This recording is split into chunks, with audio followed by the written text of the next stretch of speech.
Hello everybody, and I hope you're all keeping well, hey. Now, the fella that owns this property asked me if I would come down and take care of a few feral pigeons. Always happy to oblige. I motored down, and sure enough, it wasn't too long before I was on the first bird.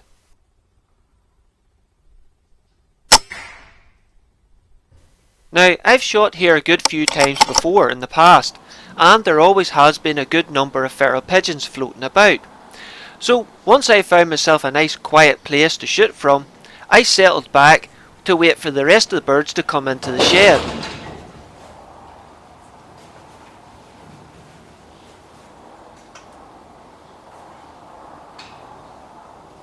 And thankfully, it wasn't too long before the second bird arrived and settled on the same beam along the back wall as the first.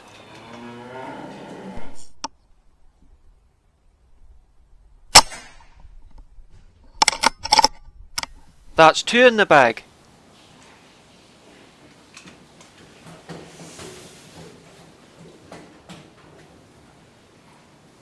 Then, 4 or 5 minutes later, a third bird arrived. But it was that quick in and out, I hardly got it on camera, never mind getting a shot off at it. For some reason the bird seemed very spooky, which is odd for feral pigeons. Thinking I was in the right spot, I decided to wait. And wait. And make myself comfortable to wait. Until it got to the point I decided, sod it, I'm going to see if there's any other pigeons in some of the other sheds, which was hampered somewhat by dozens and dozens of straw bales that had been put into the sheds to keep out of the rain. But I did manage to spot a couple of feral pigeons sitting on the edge of the cattle house roof.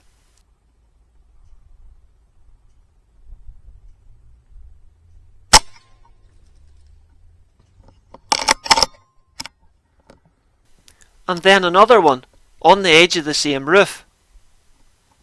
But I messed the shot up and hit the beam in the foreground above the bird. I knew there was more birds about, as you would hear them now and again, and even see the odd shadow as they flew overhead, but they didn't want to come into the shed, and as we say in Northern Ireland, I got scunnered waiting and decided to head home for my dinner. But as I was talking to the fella who owns the cattle, guess what I spotted? Yep, another pigeon on the same roof. Do you notice a trend forming here?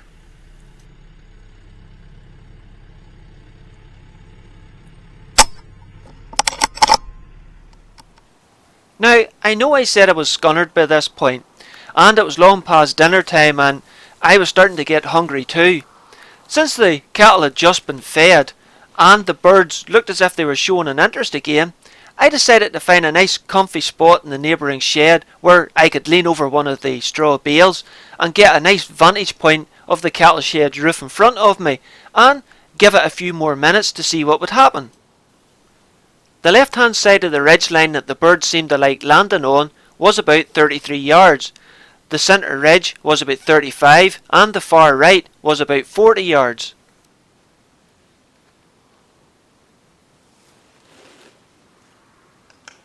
Thankfully, it wasn't long until my hunch actually paid off. Since the straw bales was making it so awkward to get in and out, I decided to leave the bird and retrieve it later. But it wasn't long till another one landed, near the centre of the roof this time. That's one jammy sod, hey. But the birds are showing a better interest now. And you can see with this next clip how much dung there is lying up and down the side of the roof, so it must be a popular spot.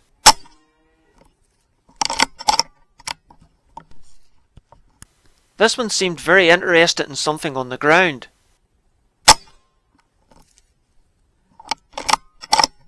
Then it dawned on me. The bird I'd shot earlier that was still lying on the ground was actually decoying the other birds in to the edge of the roof. Why didn't I think of that earlier? This magpie popped up at about 40 yards, so I gave him a pinch to the left for the wind. And all I got was a pinch of feathers and no magpie. Looks like I shouldn't have allowed for the wind. back to the pigeons again and a much easier 30-yard shot. Then, after a while, I heard a flutter of wings somewhere behind me. So I slowly turned round and spotted two feral pigeons up on one of the beams at the far back corner of the shed.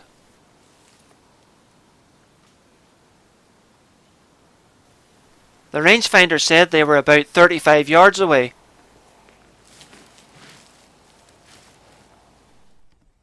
But the birds had found themselves quite a dark corner, and it was hard to see black crosshairs on a black target.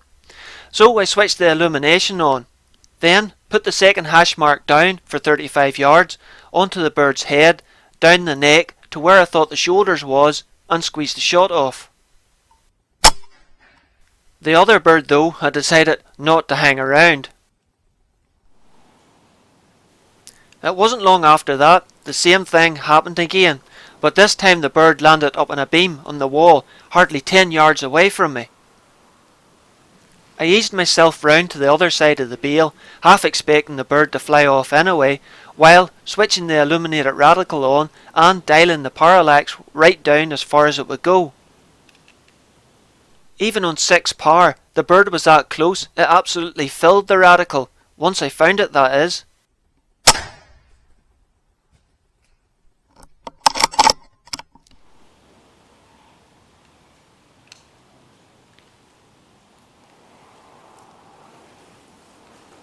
After that, I got one last opportunity at a bird on the roof. Yep, slowpoke here missed his opportunity. Anyway, it was long past 8 o'clock and the night was starting to draw in. Plus the birds seemed to have lost interest again, and I had a wee bit of redding up to do before the long drive home. There was a good few birds laying out in the yard. Not bad for someone who was going to throw the towel in a few hours ago. But it looks like I need a bigger set of hands or something, as I was having a bit of difficulty lifting them all while still carrying the rifle. Well, that was a long old day for just 10 pigeons. But I did find out why the birds were so spooky. Apparently the gentleman who rents the sheds got fed up looking at them and managed to shoot 21 of them. So, looks like I sort of missed the party a bit. But anyway, hope you enjoyed it and look after yourselves and take care, hey.